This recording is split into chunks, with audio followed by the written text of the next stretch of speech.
dejo con ustedes entonces ahora, les presento al doctor Mauricio Salinas, destacado neumólogo de La Plaza, presidente actualmente de la Sociedad Chilena de Enfermedades Respiratorias y miembro de la Unidad de Enfermedades Intersticiales del Hospital del Tórax y trabaja también en Clínica Santa María. Él nos va a hablar esta mañana de enfermedad pulmonar intersticial y vasculitis ANCA.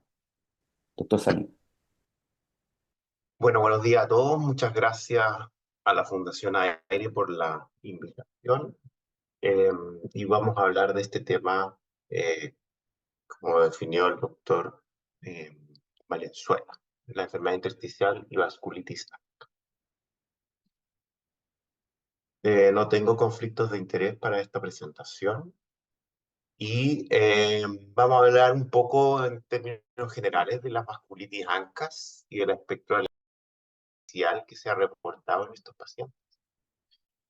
La presentación clínica, un poco del diagnóstico, y podemos discutir a quién le hacemos anticuerpo ANCA y la terapia.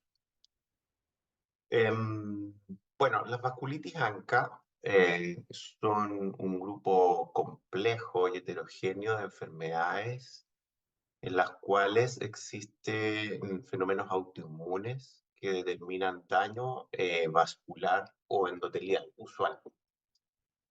Y se clasifican en base fundamentalmente al tipo y tamaño de vaso que es. Y dentro de estas existen un grupo que son las que se denominan vasculitis ANCA, que son vasculitis que en general afectan vasos pequeños y que se caracterizan porque se pueden detectar anticuerpos anticitoplasma de neutrófilos, que son los ANCA, y que clásicamente se han descrito en dos patrones, el ANCA-C o citoplasmático y el ANCA-P o perinucleol.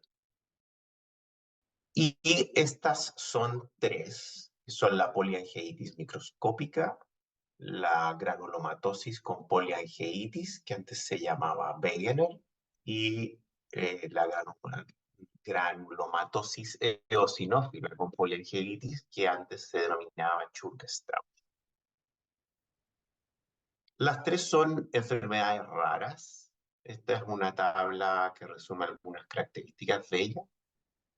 Y en realidad la granulomatosis eosinófila con poliangeitis es una enfermedad que no entra en esta discusión porque en general no se presenta en el contexto de una enfermedad intersticial o una hemorragia alveolar como lo otro, sino que se da en un setting de pacientes con asma refractaria intensa y algunas otras manifestaciones. Así que no voy a hablar de esa condición. Y las otras dos enfermedades son enfermedades en las cuales hay vasculitis, ¿cierto?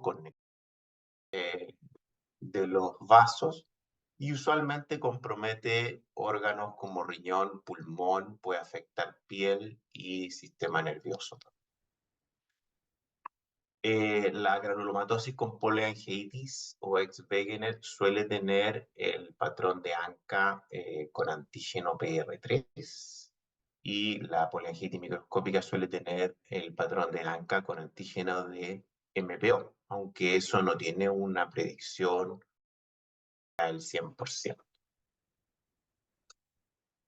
Y en general son enfermedades de gente de edad mediana, entre los 45 y 60 años, siendo la poliangeitis microscópica de gente un poco mayor. La epidemiología de estas enfermedades es compleja e interesante porque dependiendo del sector del mundo donde uno se ubique, tiende a predominar una u otra. Por ejemplo, en Canadá o en Japón, y los escasos datos que tenemos en Latinoamérica, parece común la poliangeitis microscópica, y en cambio en algunas regiones de Estados Unidos o hacia la región de Medio Oriente o Noruega parece ser más común la granulomatosis con poliangeitis. Entonces hay una variabilidad ahí que no entendemos muy bien. Ahora, yo voy a hablar de la enfermedad intersticial asociada a estas condiciones. No voy a tocar el tema de la hemorragia alveolar en esta clase. Y la enfermedad intersticial asociada a ANCA es una condición bastante rara en general. Los primeros casos descritos fueron en el grupo de la Clínica Mayo en la década del 90, que describía a 3 pacientes que tenían una vasculitis ANCA documentada por biopsia renal, pacientes mayores y que desarrollaban una fibrosis pulmonar. En esa participaba el doctor Jay Ryu, que fue uno de los pioneros, diría yo, del desarrollo de la enfermedad intersticial y de las primeras clasificaciones de esa enfermedad. Y en realidad uno podría pensar que esto debería ser bastante sencillo y fácil del punto de vista clínico, porque uno debería tener un gran grupo de pacientes con vasculitis ANCA positiva, ¿cierto? Por serología, pacientes debutan con nefritis, así que tienen biopsia renal, o tienen alguna neuropatía periférica, así que a veces tienen biopsia de nervio. Y un grupo de estos pacientes desarrollaría hemorragia alveolar difusa y un grupo de ellos desarrollaría enfermedad pulmonar intersticial. Y parecería bastante sencillo. El problema es que la presentación o la forma de desarrollo clínico es bastante más impredecible o complejo que eso. Un grupo efectivamente de pacientes que tienen vasculitis ANCA, que no necesariamente tienen compromiso pulmonar o al menos no lo tienen inicialmente, y de esos pacientes un porcentaje va a desarrollar una enfermedad intersticial, pero algunos de estos pacientes tienen la enfermedad intersticial, tienen el ANCA y no tienen ninguna otra manifestación de vasculitis. Y ahí hay una discusión muchas veces si el ANCA es un falso positivo o realmente trasciende a que subyace a la fibrosis de ese paciente. Y muchas veces no lo sabemos. Y además existe un porcentaje de pacientes que tienen enfermedades intersticiales que podrían caer en la categoría de neumonía intersticial idiopática o incluso de fibrosis pulmonar idiopática, que van a desarrollar anticuerpos, que no los tienen al principio, o que van a desarrollar vasculitis en el camino, eh, o que tienen este anticuerpo y no esas dos condiciones. Y vuelvo a la pregunta que uno podríamos estar filosofando larga hora si tiene una vasculitis ANCA de base o solamente tiene una fibrosis pulmonar idiopática y tiene el anticuerpo posible. Y esa distinción no la sabemos hacer bien en este. Ahora, del punto de vista del cuadro clínico de estos pacientes, como todas las enfermedades intersticiales, suelen tener una presentación insidiosa en base a disnea y tos, y eso no va a cambiar. Eh, como les dije, muchos de estos pacientes no tienen los elementos clínicos de vasculitis al diagnóstico. Y cuando uno revisa algunas series publicadas de estos pacientes, en general podríamos decir que es una enfermedad intersticial que predomina en hombres en edad promedio alrededor de 60 años. Esto del predominio de género no es tan claro probablemente. Algunas series muestran predominio de mujeres y a veces también repartidos. Los patrones radiológicos suelen incluir reticulaciones, panal y patrones de UIP o NSIP. Y la enfermedad pulmonar puede presentarse diagnosticarse antes de la vasculitis, puede diagnosticarse en conjunto o puede ser posterior. En realidad, si uno lee eso, estos pacientes perfectamente pueden pasar por fibrosis pulmonar. Vamos a revisar algunas de las series que hay publicadas al respecto. Esta primera serie la pongo porque es una serie chilena, que es la única serie chilena que yo conozco, que es de un grupo del Hospital Clínico de la Universidad de Chile, y que ellos demuestran aquí 65 pacientes que tienen ANCA, digamos, Como ustedes ven, la edad de él era 53 años y el 60% eran mujeres, y de estos pacientes un cuarto tenía enfermedad pulmonar difusa. Y solo la mitad tenía compromiso renal y un tercio hemorragia alveolar. Recuerden esos números para comparar con las series internacionales que vamos a ver a continuación. Esta es una serie china, que es la serie más grande que está publicada aparentemente. Ellos revisaron en un periodo de alrededor de 20 años, casi 1.400 pacientes con enfermedad pulmonar difusa, y revisaron aquellos que tenían ANCA positivo. Y perdón que lo haya presentado así, pero las tablas no eran muy amigables. Y de estos tenían 61 pacientes con ANCA positivo, de los cuales 27 los de poliangiitis microscópica con enfermedad intersticial, y los otros 34 los catalogan de ANCA nomás, porque no cumplían los criterios de granulomatosis con poliangiitis o de poliangiitis.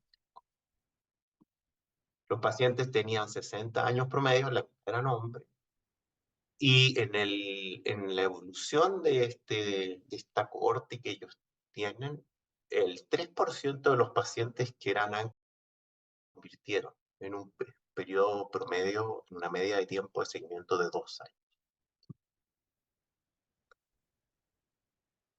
Cuando uno revisa los patrones radiológicos de estos pacientes, en general la mayor parte de ellos los catalogan como NSIP o como UIP.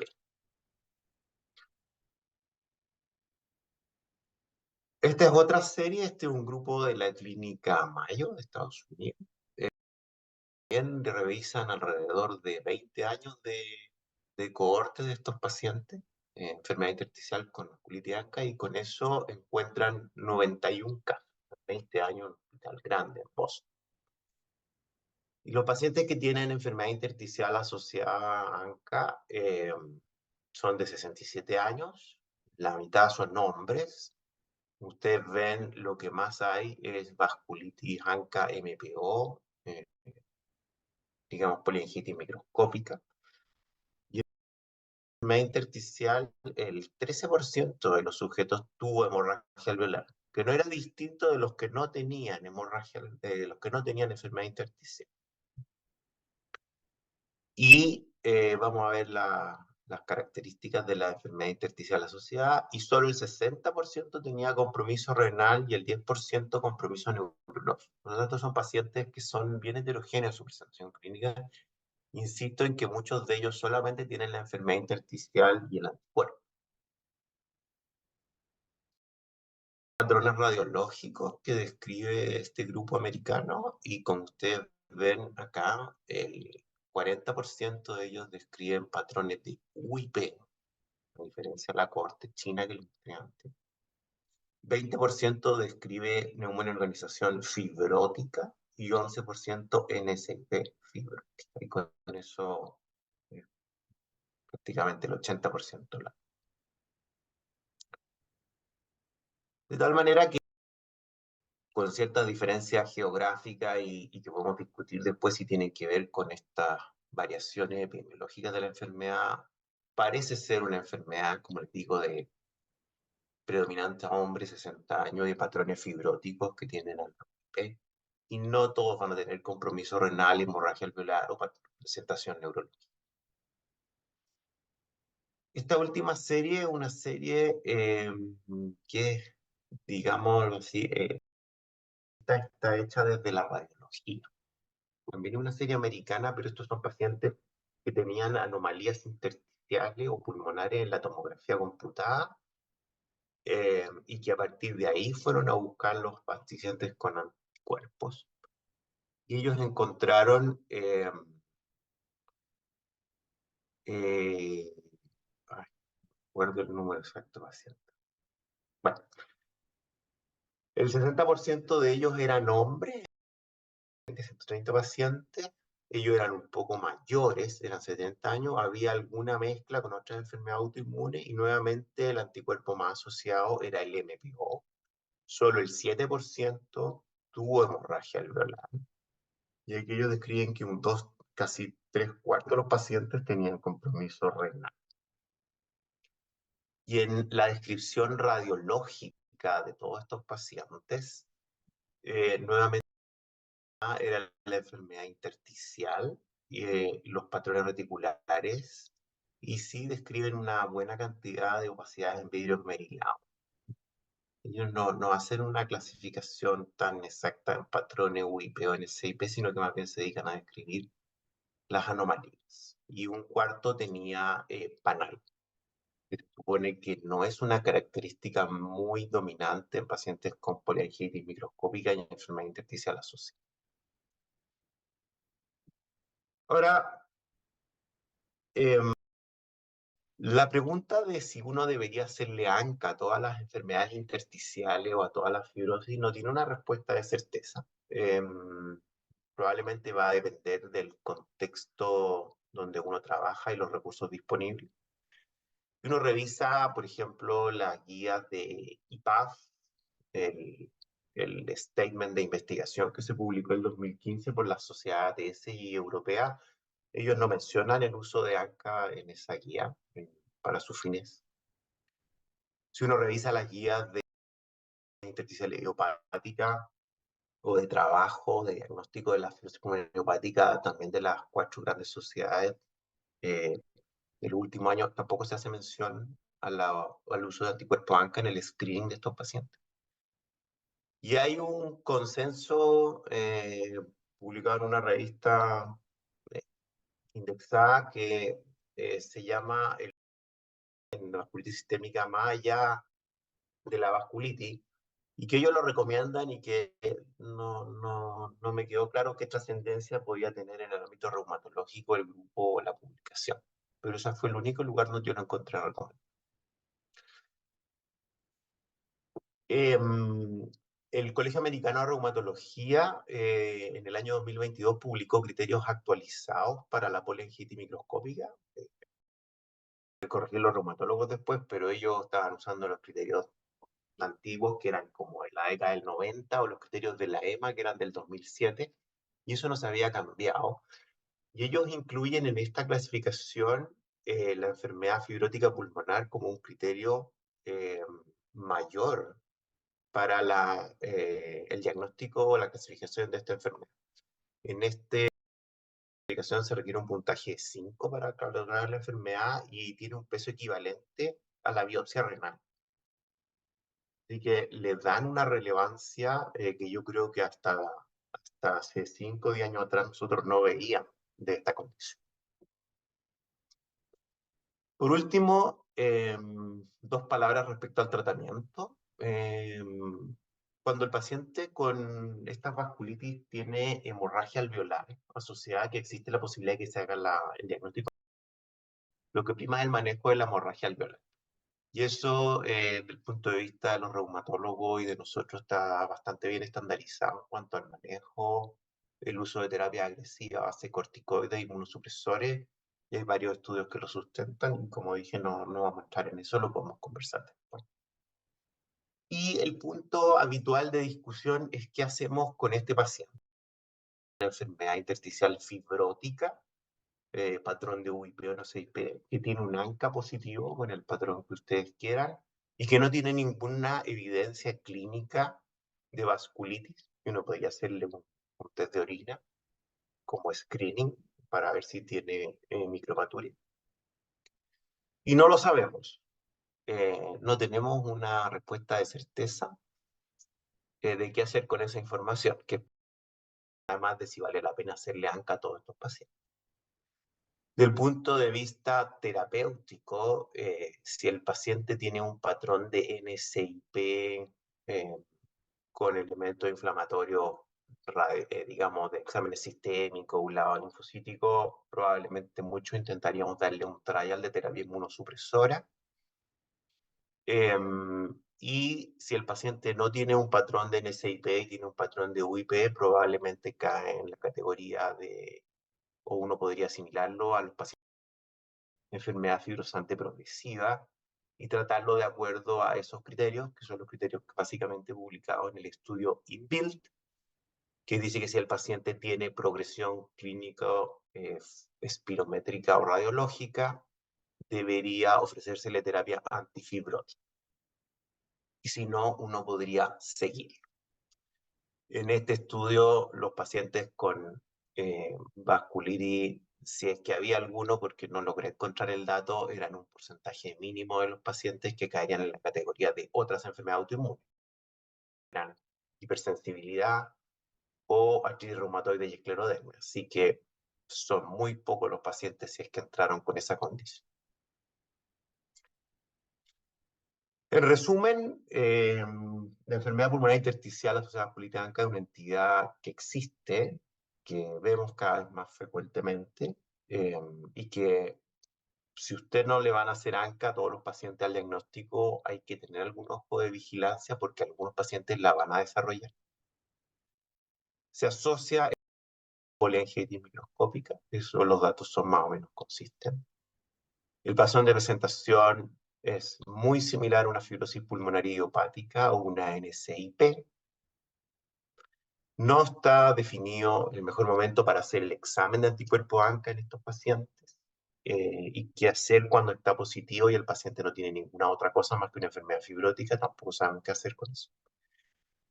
Y en el paciente que tiene una enfermedad fibrótica, que tiene un ANCA positivo y que no tiene ningún elemento de vasculitis, probablemente lo mejor que podemos hacer en este momento es incluirlo en el, paciente, en el grupo de pacientes con enfermedad fibrosante progresiva y manejarlo en ese aspecto.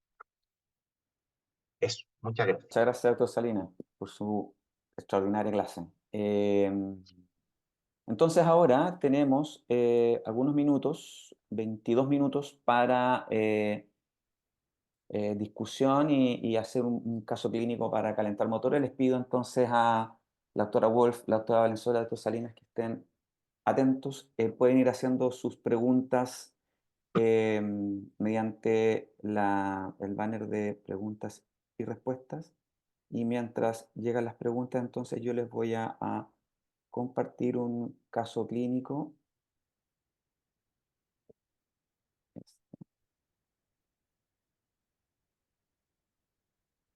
Entonces, este es el caso clínico, entonces este módulo 5 es una mujer de 51 años, sana, separada, 2 hijos, trabaja en casa particular, no fumadora, y ella debuta en el año 2019 con una falla respiratoria rápidamente progresiva, llegando incluso a usar una naricera de alto flujo en la UCI. Se describe en ese entonces el hallazgo de manos de mecánico, con una seca total normal y sin miopatía en la evaluación clínica. Y entonces presentaba estos anticuerpos positivos, el PL12 y el RO52.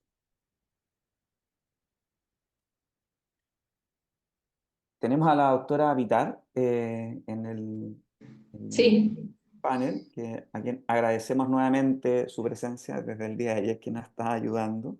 Les voy a correr primero el video y después unas fotografías que fueron seleccionadas para el análisis del caso.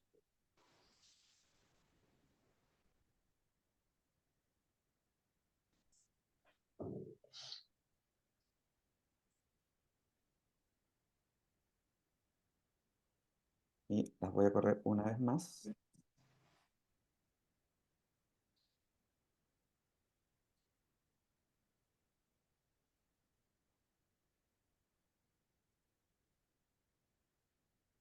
Perfecto. Entonces ahora vamos a un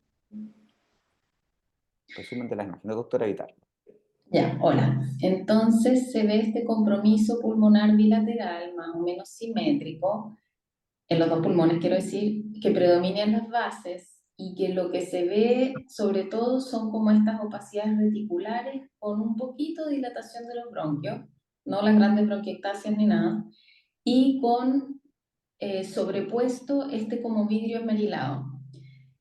Importante que en los lóbulos superiores tiene este compromiso anterior, que es bien de colágeno vascular, de enfermedad colágeno vascular, cuando uno encuentra, es uno de los signos que cuando uno encuentra una enfermedad pulmonar intersticial hace necesario que uno sospeche o por lo menos plantee la posibilidad de que sea secundaria a una enfermedad colágeno-vascular.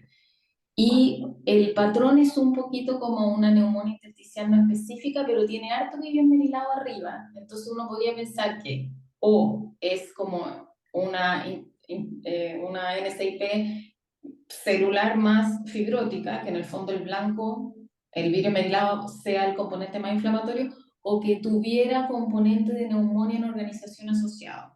Y otra de las cosas que hacen sospechar que un compromiso pulmonar sea secundario a algo colágeno vascular es cuando uno mezcla patrones. Eso. Bien, súper, muchas gracias. Entonces, vienen las preguntas para Verónica, doctora Wolf. Entonces, ¿hay perfiles clínicos y pronósticos diferentes según los distintos anticuerpos antisintetasa? Por ejemplo, el Jo1 versus el PL7 y el PL12. Yo creo que esa es la pregunta que estamos como trabajando justamente. Creo que no está zanjado eh, categóricamente, pero algo les esbocé en la presentación que parece ser que los pacientes que tienen anticuerpos no Jo1 en el síndrome antisintetasa tienen peor pronóstico y tienen un perfil clínico mucho más centrado en lo pulmonar y menos compromiso extrapulmonar. Eso, a mi juicio, hace más difícil el diagnóstico subyacente, es decir, que se trata de una enfermedad sistémica y por lo tanto se pierde tiempo en buscar otras causas, darle 200 tratamientos antibióticos al paciente y ahí vamos perdiendo la ventana de oportunidad de tratarlo y por lo tanto su pronóstico pulmonar es peor en general. Pero yo creo que es por eso, porque no por el anticuerpo en sí mismo que sea más malo como en el MDA5, yo creo que sí, ese sí es más malo, pero creo que en respecto de la pregunta en particular acá, creo que es más difícil encontrarlo y por eso se pierde más tiempo. Perfecto. Y la Ah, segunda y otra pregunta, cosa importante, adelante. perdone, Hugo, es que hasta hace poco tiempo el anticuerpo Jo1 era el único antisintetasa disponible en forma más diseminada, digamos, en todos los lugares se podía hacer anticuerpos Jo1 porque está incluido en el perfil ENA que se hacía en todas partes. El acceso a anticuerpos PL7, PL2 y otros antisintetasa apareció cuando tuvimos acceso al panel de Miocity, y eso fue hace menos de 10 años. De acuerdo. Y entonces, ¿y le agregaría mayor gravedad cerró 52? Es la siguiente pregunta, Verónica. Mira, te puedo responder esto sí basado en cierta evidencia, que es la cohorte que publicamos con los colegas de México y Argentina, que eran como 150 pacientes, y en nuestra serie el tener RO52 no agregó peor pronóstico. Puede ser que agregue más riesgo de tener enfermedad intersticial. Si tú tienes, por ejemplo, un paciente con dermatomiositis y un anticuerpo RO52 o una esclerosis sistémica y RO52, pudiera ser que agregue más riesgo de tener la enfermedad intersticial, pero no necesariamente que le vaya peor al paciente. Súper, súper claro, muchas gracias. Entonces, vamos a continuar. Entonces, esta mujer de 51 años, con ese patrón radiológico que nos describía la doctora Vidal y esa presentación clínica aguda, recibe bolos de metilprednisolona, 500 miligramos por 3 dosis, con una excelente respuesta inicial. Pasó de estar en SINAF a estar con oxígeno ambiental en solo 3 días y se asoció entonces a este tratamiento micofenolato mofetil hasta 3 gramos al día y una bajada progresiva de prednisona, con la que quedó después del bolo, 50 miligramos, hasta llegar a 5 miligramos al día de prednisona en 6 meses y se sometió a rehabilitación pulmonar. Preguntas a la doctora Valenzuela. ¿Estás de acuerdo con la terapia indicada, doctora? Sí, estoy de acuerdo, la verdad. Bueno, un poquito ahí como comentando, ¿no es cierto? En esta paciente se usaron bolos de metilprednisolona y corticoides en dosis alta, que claro, que es algo que efectivamente hacemos en miopatías inflamatorias y como expliqué, no hacemos en pacientes que tienen enfermedad pulmonar intersticial asociada a esclerodermia. Y el micofenolato, yo creo que también en esta enfermedad es considerado el tratamiento como de primera línea, ¿ya? Cuando vamos a tratar una enfermedad pulmonar intersticial asociada a miopatía inflamatoria. Así que estoy de acuerdo. Y efectivamente, muchas veces empujamos la dosis de micofenolato a la dosis máxima, que efectivamente son 3 gramos. A veces partimos un poquito de a menos, digamos, pero vamos subiendo rápidamente y tratamos de llegar a la dosis máxima y mantener al paciente ahí mientras vamos decalando la prednisona. Así que sí, en este contexto estoy de acuerdo con lo que se indicó. Y la segunda pregunta es, ¿qué alternativas había? Yo creo que las alternativas que tenemos, en el fondo, porque son como las que históricamente hemos usado más, ¿no es cierto? Está la ciclofosfamida, ya sea oral o endovenosa, probablemente siempre favorecemos oral, o sea, endovenosa, a pesar de que los estudios fueron hechos en escleroderma al menos con ciclofosfamida oral. Pero favorecemos endovenosa porque tiene quizás un perfil de seguridad un poquito mejor que la oral. Esa es una alternativa. La otra alternativa es haber usado rituximab. De hecho, en síndrome de antisintetasa también podría tener cierto beneficio. Así que esa también es una opción. Obviamente, para ninguna de estas opciones hay estudios randomizados todavía que nos puedan decir. Y a pesar de que las guías hablan de la azatioprina, yo diría que ahí la evidencia es muchísimo menor. Así que ese yo lo hubiera dejado como más abajo, digamos, en el uso de medicamentos para esta indicación. Súper. Muchas gracias, Antonio. Y continuando entonces, esta es la función pulmonar de la paciente al debut, noviembre, con una capacidad vital disminuida, probablemente habría que ver cuáles son los predichos, pero en un rango bastante leve. Eh, una difusión corregida de monóxido de carbono bien disminuida, severamente disminuida en 31%. Un ecocardio con una presión sistólica arterial estimada en 30 milímetros de mercurio, y aquí fue donde entonces recibió por lo menos prednisolona y luego prednisona micofenolato.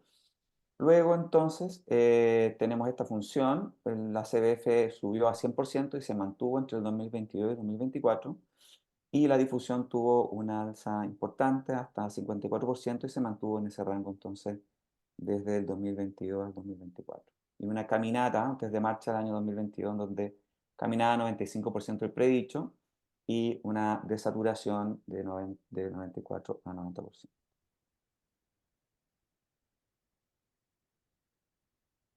Este es el escáner de control del año 2024. Lo mismo, primero va una imagen en video para que tengan una visión general de la evolución radiológica.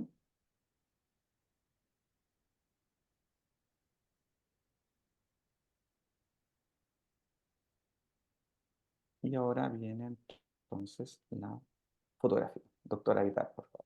Sí, en la siguiente, si quieren ponerla una vez, es que se ve Claro. la comparación entre el escáner anterior y el de ahora.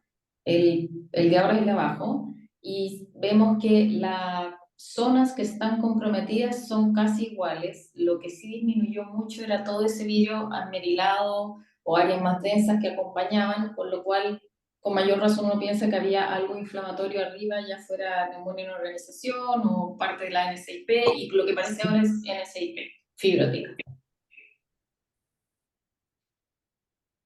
Muchas gracias, doctor. No. Ah, ya, perdón, escuché un ruido ahí. Preguntas al doctor Salinas. Después de 5 años de buena respuesta y estabilidad, como vimos, desde el punto de vista funcional, radiológico y también clínico aparentemente, ¿cómo seguirías con la terapia? Doctor Lovera, su Eh, micrófono, por favor. sí. Gracias por la pregunta, doctor Valenzuela.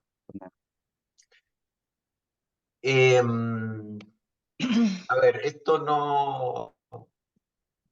digamos, no está probablemente definido en ningún lado, pero en general yo diría que si el paciente mantiene una estabilidad funcional y clínica por largos años, nosotros tendemos a tratar de irle retirando la terapia, cuando los pacientes se mantienen bien, quisiera hacer énfasis en que lo primero que uno debe sacar son los corticoides, el que es posible, que son los que generan más efectos adversos generalmente en los pacientes. Y generalmente en enfermedades como esta, después de 4 o 5 años, uno tiende a intentar el retiro de la inmunosupresión lentamente y con cautela, porque algunos pacientes se reactivan de esta situación. Pero eso es lo que yo creo que uno debería hacer en un caso como este. No sé si las reumatólogas están de acuerdo. Sí. Yo totalmente de acuerdo. Efectivamente, no hay estudios para esto. Es como lo que todos nos preguntamos, ¿cuándo podemos retirar la terapia de manera segura? Pero claro, eso es lo que uno intentaría clínicamente. Sí, estoy de acuerdo. Esta paciente ya está sin corticoides, eso es muy bueno. Y sí, pues está con 3 gramos de micofenolato, entonces ahí uno, como tratando de engañar al cuerpo así de a poquito, le va dejando 2.500, y a los 6 meses le deja 2.000, y así, Sí. de a poco. Controlando, por supuesto, Tal cual. educando al paciente, súper importante, de la aparición de síntomas, de tos, de fiebre, en fin, bueno. Pero estoy de acuerdo que hay que tratar de salir. De acuerdo. Y bueno, está ahí esta última pregunta abierta, digamos, de la opinión acerca del esquema farmacológico utilizado. Vero, ¿tú estás de acuerdo? ¿Hubieses hecho otra cosa?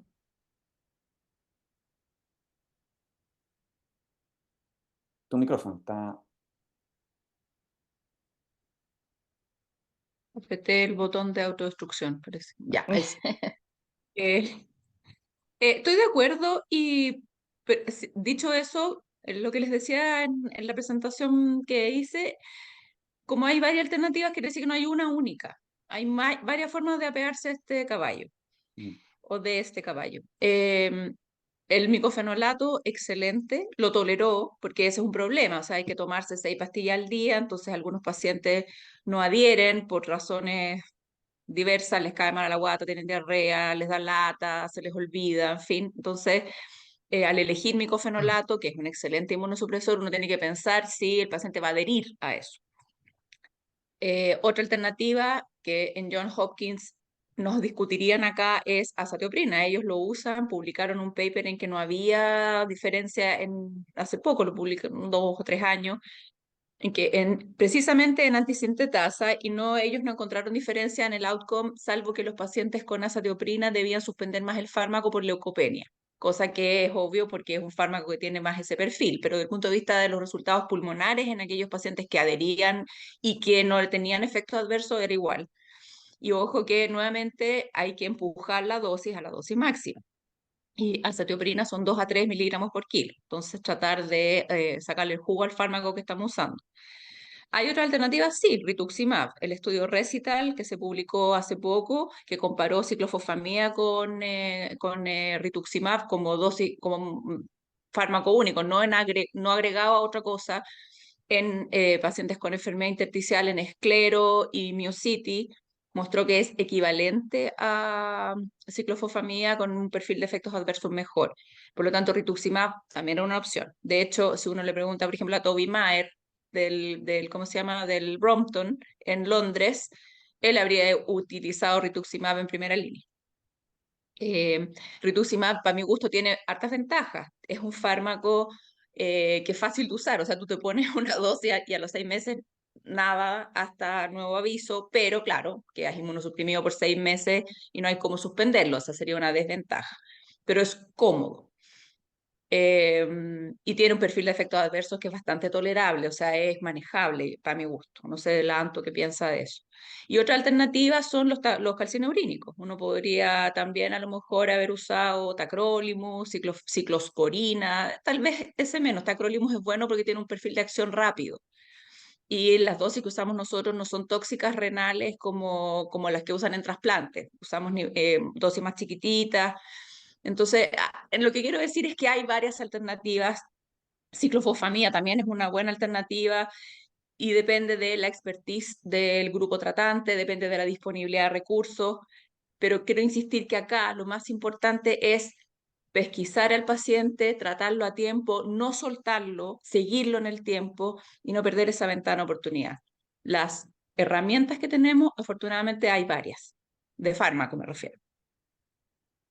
Yo quería Bueno, agregar doctora. ahí a lo que dice la Vero, toda la razón, con el rituximab, otra ventaja que tiene es que algunos de estos pacientes, y esto yo creo que es un escenario que nos toca a nosotras, que es que tienen artritis inflamatoria, y ahí el micofenolato no nos sirve, tampoco la satioprina mucho, entonces en ese escenario es bueno el rituximab, porque el rituximab sí tiene eficacia para la artritis, entonces ahí hay otro beneficio, obviamente estamos siempre limitados por los costos, pero... Estoy de acuerdo con la Vero. Eso nos pasa en los antisintetasas, en el MDA5, que te puede dar una artritis inflamatoria horrible, y también en la enfermedad pulmonar intersticial asociada a artritis reumatoide, que también vemos. Así es, toda la razón. Rubén. Oye, tengo dos preguntas prácticas. La primera es para las reumatólogas, no sé, Verónica, doctora Valenzuela Antonia. Usted, algo esbozaron, todos tenemos súper claro el tema del tapering de esteroides, pero el micofenolato, cuando uno está en los 3 gramos arriba, ¿ustedes en la práctica qué hacen o qué recomiendan en términos de ya, uno llega, no sé, a una dosis de 5 miligramos de prednisona, entonces el paciente va estable, lo van bajando, como tú decías un poco, Verónica, 500 miligramos, vas mirando la reaparición de signos clínicos de inflamación. ¿Cómo lo haces en la práctica, Verónica? A ver, desde el punto de vista pulmonar, lo que yo hago y lo que hacemos en el poli con doctor Franzano es bajamos de 500 miligramos habitualmente, como cada 6 meses. ¿Y qué hacemos? ¿Con qué lo controlamos? Obviamente clínica. Le decimos al paciente si tiene más disnea, si tiene tos, si aparece fiebre, etcétera, y función pulmonar. Y si se mantiene estable la función pulmonar, perfecto, nos tiramos con los otros 500 y así progresivamente. De acuerdo. No te podría decir cómo nos ha ido en todos los enfermos, porque la naturaleza de estas enfermedades hay la activación por gatillantes ambientales. Entonces puede ser que el paciente ande muy bien y de repente, no sé, le da COVID o le da no sé, un resfrío incluso y pudiera reactivarse por eso. Entonces muchas veces no es solo que le estemos quitando la inmunosupresión, sino que hay algún gatillante ambiental inesperado.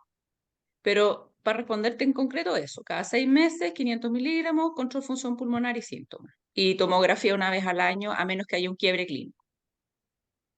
De acuerdo, interesante ese dato, porque nosotros vimos en la pandemia de COVID muchos pacientes que jurábamos que tenían COVID y después llegaban con el cuadro persistente de anticuerpos positivos y probablemente lo Así que tú es. dices, o era una enfermedad no diagnosticada o el COVID había funcionado como un gatillante de crisis. Doctor Salinas tiene la mano levantada y le quiero hacer una pregunta después. Eh, sí, no, yo quería hacer un poco de ruido aquí. Em, a mí, en los pacientes jóvenes, como el caso que tú planteabas, con miopatía inflamatoria grave, me gusta la doble inmunosupresión. Estos pacientes con esos patrones tienen una respuesta lenta.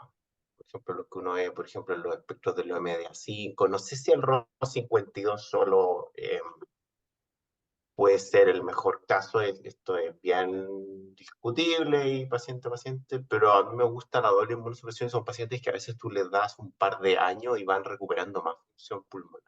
Entonces, una mujer joven como esa que debuta tan grave, yo habría usado doble inmunosupresión. Micotacro, micorrituxi, no discutirlo, eso tampoco sabemos cuál es la mejor. De Y yo acuerdo. creo que es interesante el punto de la asociación, o sea, hay que recordar que en estos estudios, al menos en esclerodermia, en tocilizumab y en los estudios de rituximab, muchos de esos pacientes están con micofenolato también, y efectivamente se ve un efecto que es un poco mayor en los pacientes que tienen micofenolato además. Es interesante planteárselo. De acuerdo. Y para terminar, doctor Salinas, aprovechando su presencia y respecto a la clase de vasculitis, quería preguntarle la práctica a un paciente con un patrón de UIP que tiene un ANCA eh, MPO positivo. y que no tiene actividad inflamatoria renal ni sistémica. Sabemos que, y tú lo mostraste ahí, el INVIL pedía que uno entonces tuviese progresión, pero si un paciente llega con una función deteriorada, una CBF de 60%, y este patrón, ¿usted le indica Nintedanib en forma inmediata o esperas hacerle un control y que el paciente calce con los conceptos de fibrosante progresivo? Sí, lo que pasa es que ahí te metiste en el tema de la fibrosante progresiva. Si no tiene evidencia vasculitis y tiene un patrón fibrótico, lo que dicen las guías y los estudios es que uno debería documentar progresión. Ojo que muchos de estos pacientes uno puede documentar progresión en la primera consulta, porque muchas veces los pacientes tienen una historia que claramente se vienen deteriorando y traen 2 tomografías o 3 espirometrías y tú ves que se han deteriorado, entonces no tienes que esperar. Y tú, claro, en el setting del paciente que no tienes documentada esa progresión, de acuerdo a la guía y estudio, uno debería hacerlo. Ahora, nosotros hoy en día, y es un tema en discusión en pacientes que tienen un, llamémoslo así, perfil de que uno huele que el paciente va a ir muy mal, que tiene un patrón de UIP, por ejemplo, o que tiene una función muy deteriorada, uno tiende a tratarlo con antifibrotivos de entrada, pero eso está en construcción. Los invito entonces a un receso y nos encontramos de nuevo a las 10:50 para otras interesantes clases.